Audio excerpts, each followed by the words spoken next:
Saudações cordiais, prezado ouvinte, muito obrigado por estar assistindo a mais uma apresentação nessa sequência de estudos a respeito do tema Examinando Profecias Bíblicas.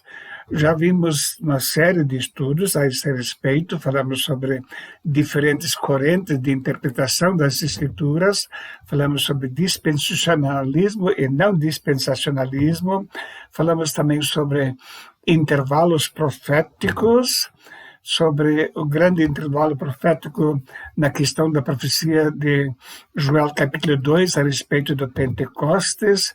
Falamos um pouquinho sobre as 70 semanas de Daniel e hoje queremos começar a falar sobre as festas de Israel. O povo de Israel tinha instituído por Deus 7 festas especiais. As primeiras 4 festas se realizavam na primavera e as outras 3 no outono.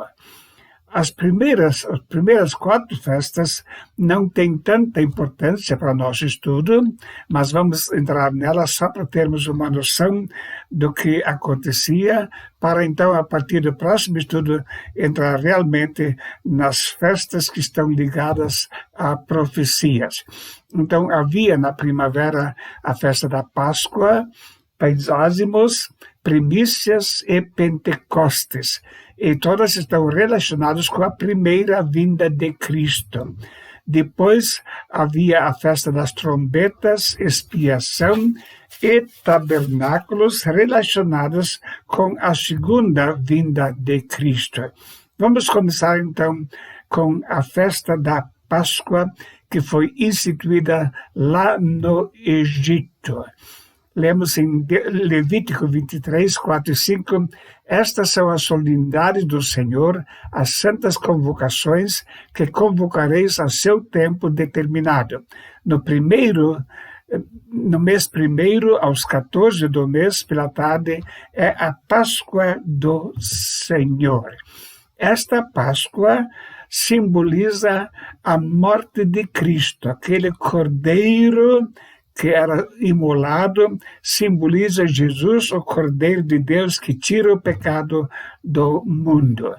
O apóstolo Pedro escreve, sabendo que não foi com coisas corruptíveis como prata ou ouro que foste resgatado da vossa vã maneira de viver, que por tradição recebeste dos vossos pais, mas com o precioso sangue de Cristo, como de um cordeiro imaculado e incontaminado. Em 1 Coríntios 5, 7, nós lemos, alimpai-vos, pois, do fermento velho, para que sejais uma nova massa, assim como estáis sem fermento, porque Cristo, nossa Páscoa, foi sacrificado por nós. Então, a primeira festa, a festa da Páscoa, está relacionada com a morte de Cristo por nós. Depois, a segunda festa era a festa dos Pães Ázimos. Nós lemos em Levítico 23, verso 6, e aos 15 dias deste mês é a festa dos Pães Ázimos do Senhor. 7 dias comereis pães ázimos, pães não fermentados. E isso também tinha o seu simbolismo para o tempo do Novo Testamento. Lemos em 1 Coríntios capítulo 5, verso 7, alimpai-vos, pois, do fermento velho, para que sejais uma nova massa, assim como estáis sem fermento. E em Levítico 23, aliás, no livro de 1 Coríntios 5, verso 8, nós lemos, por isso, façamos a festa não com o fermento velho, nem com o fermento da maldade e da malícia, mas com os ázimos da sinceridade e verdade. Então, os ázimos representavam a vida santificada. Por um lado, Cristo, totalmente puro, sem pecado, assim também a pessoa em Cristo é pura, purificada pelo sangue de Jesus. Depois tem a terceira festa, a festa das primícias. No tempo, quando se aproximava a época da colheita, os proprietários tinham que olhar onde já havia espigas que estavam amarelando. Eles demarcavam a área e tiravam assim as primeiras espigas que estavam amarelando E lemos em Levítico 23:10, fala aos filhos de Israel e diz-lhes: quando houveres entrado na terra que vos hei de dar, e fizerdes a sua colheita, então trareis o molho das primícias da vossa cega ao sacerdote. Então, as primeiras espigas colhidas eram amarradas na forma de um molho e trazidas para o sacerdote. Era uma oferta ao Senhor. Para mostrar a primeira parte é sempre para o Senhor. Esta festa também tem o seu simbolismo, mas cada um por sua ordem. Cristo, as primícias, depois os que são de Cristo na sua vinda. Ele está falando em 1 Coríntios capítulo 15, verso 23, a respeito da ressurreição. Ele chama Cristo as primícias, o primeiro da ressurreição dentre os mortos para ir para a eternidade. E depois, 50 dias depois, tinha a última festa do outono ou da primavera, a festa de Pentecostes. Depois, para vós contareis desde o dia seguinte ao sábado, desde o dia em que trouxeres o molho da oferta movida, 7 semanas inteiras serão. Até o dia seguinte, ao 7º sábado, contareis 50 dias. Então oferecereis nova oferta de alimentos ao Senhor. Das vossas habitações trareis 2 pães de movimento, de 2 dízimas de farinha, serão levedados, se cozerão. Primícias são ao Senhor. Então aqui era a colheita geral, a colheita depois de 7 semanas estava concluída.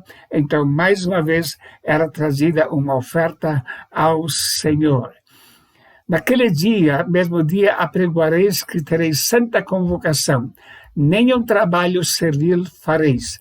Estatuto perpétuo é em todas as vossas habitações, pelas vossas gerações. E quando fizerdes a colheita da vossa terra, não acabará de cegar os cantos do teu campo, nem colherás as espigas caídas da tua cega. Para o pobre e para o estrangeiro as deixarás. Eu sou o Senhor vosso Deus. Então aqui havia o término da grande colheita. Pentecostes simboliza o derramamento do Espírito Santo quando haveria uma grande colheita. E compreende-se o dia de Pentecostes, estavam todos concordemente no mesmo lugar, e de repente veio do céu um som como de um vento veemente e impetuoso. Encheu toda a casa em que estavam assentados. Atos 2, 1 e 2. Continuando, e foram vistas por eles línguas repartidas como de fogo, as quais pousaram sobre cada um deles. E todos foram cheios do Espírito Santo e começaram a falar noutras línguas, como o Espírito Santo lhes concedia que falassem. E o apóstolo Pedro então deu uma pregação para explicar o que estava acontecendo. Nós lemos em Atos capítulo 2, 40 e 41, e com muitas outras palavras isto testificava e os exortava, dizendo: salvai-vos dessa geração perversa. De sorte que foram batizados os que de bom grado receberam a sua palavra, e naquele dia agregaram-se quase 3.000 almas. Então aqui temos o Pentecostes, no Velho Testamento, simbolizando a conclusão da colheita, como uma colheita grande, e no Novo Testamento a salvação de quase 3.000 almas também no dia de Pentecostes. Então, todas as festas que havia nessa época do ano simbolizavam algo relacionado com Cristo. Páscoa, sacrifício de Cristo; pães ázimos, santidade de Cristo, nossa santificação; primícias, a ressurreição de Cristo; e Pentecostes, a descida do Espírito Santo e a formação da igreja. Agora, essas festas já tiveram o seu cumprimento final na época do começo da igreja. Agora vem as outras festas de outono. E a primeira é a festa das trombetas. Nós queremos, então, no próximo estudo, entrar nessa questão: O que significava a festa das trombetas? Se fala muito sobre isso na mídia, então queremos examinar especificamente a respeito do significado da festa das trombetas. Estarei contente com qualquer contato. O meu endereço por e-mail é esse que se encontra aqui e terei prazer em responder quando me escreverem. Muito obrigado por assistir mais a esta breve meditação e na semana que vem queremos então dar continuidade falando sobre a festa das trombetas. Que Deus abençoe ricamente a cada um. Amém.